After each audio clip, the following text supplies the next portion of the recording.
Nathan Zegura here at First Energy Stadium, where the Browns suffer what I would call a disappointing loss to the Los Angeles Rams, 20-13. Now, the Rams are the defending NFC champions, and so the Browns were not favored. It was not a game they were supposed to win.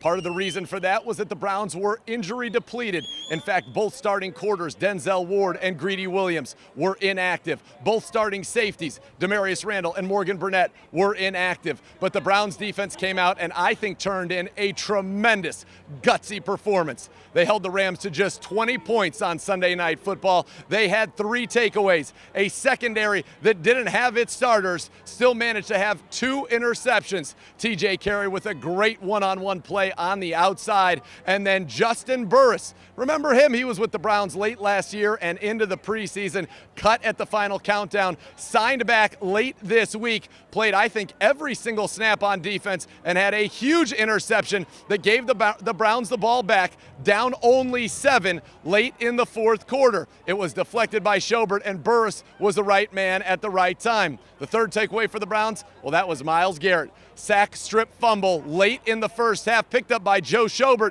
He was not able to run it all the way in, but it led to a Browns field goal, and the Browns actually were ahead 6-3 to go into the half. Coming out of the second half, the Rams went down the field and they scored, but the Browns answered it, and they were ahead 13-10.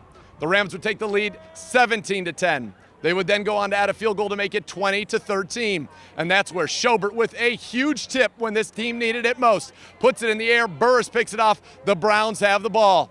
The Browns move it all the way down the field. A big play from Baker Mayfield to Jarvis Landry, and then one to Damian Ratley. They had first and goal at the 4, down 7 against the Rams. Unfortunately for the Browns, it would be incomplete,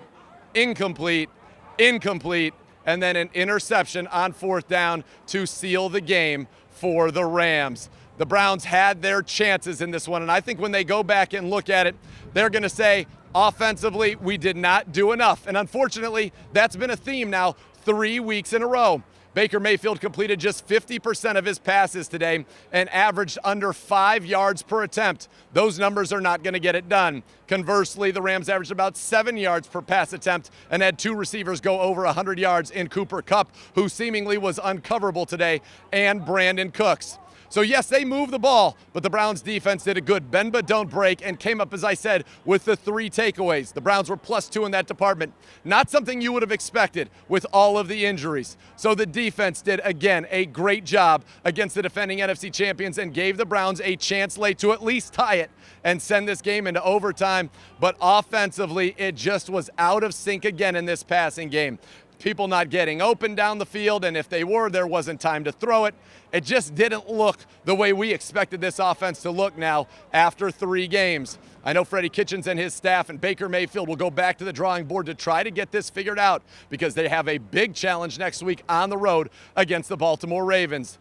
The Browns now sit at 1-2, and they'll say our 2 losses, both here at home, were games that we were in late in these games. Down 2 with 2 minutes to go in the third quarter against the Titans and end up losing big. And in this one, they had chance after chance after chance and unfortunately could not get it done.